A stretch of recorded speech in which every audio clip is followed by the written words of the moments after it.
На окраине Малгобека расположился большой ковидный госпиталь. Эта больница может принять до 120 больных за раз. В случае необходимости лечения здесь могут проходить одновременно более 200 больных ковидом. На сегодня здесь 108 человек. Тенденция сказать, что к снижению сейчас мы не наблюдаем. На этой цифре довольно-таки давно держится эта волна. Плюс-минус 10-15 человек. Вот. Хотелось бы сказать, чтобы люди не пренебрегали средствами защиты, одевали бы маски в местах массового скопления людей. В больнице проходит лечение люди разных возрастов и с разной степенью тяжести заболевания. Пациенты поступают каждый день, в среднем 5 человек. У меня температура была высокая и сатурация пониженная была. Так как меня напугали, что вообще сюда, в больницу, туда-сюда, страшно. Я сама гражданка Кабардино-Балкарии, приехала в гости и внезапно Фаханцов заболела. Но я обращаюсь к населению, чтобы не надо бояться. Сразу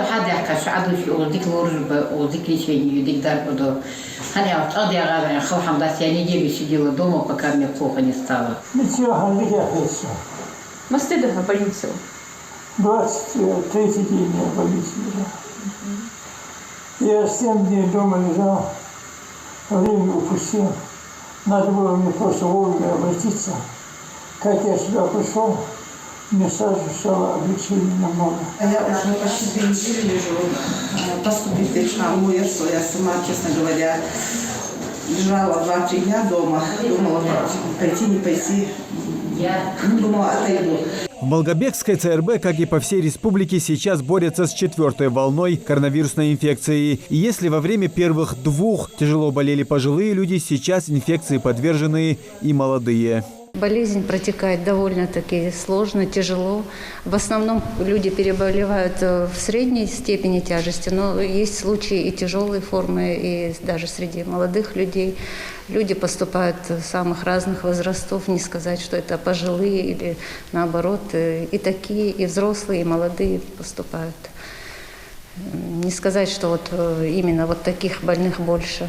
Даже с сопутствующими болезнями люди, которые идут с декомпенсацией, тоже есть такие, которые дома начинают лечение, не вовремя обследуются, а потом как бы запущенные случаи попадают в больницу. Новый ковидный госпиталь оснащен разводкой кислорода, а на территории больницы установлена автономная кислородная станция. Она обеспечивает постоянный поток необходимого кислорода. Сейчас в отделении реанимации на 12 человек находятся 8 зараженных. Все они нуждаются в постоянной подаче кислорода.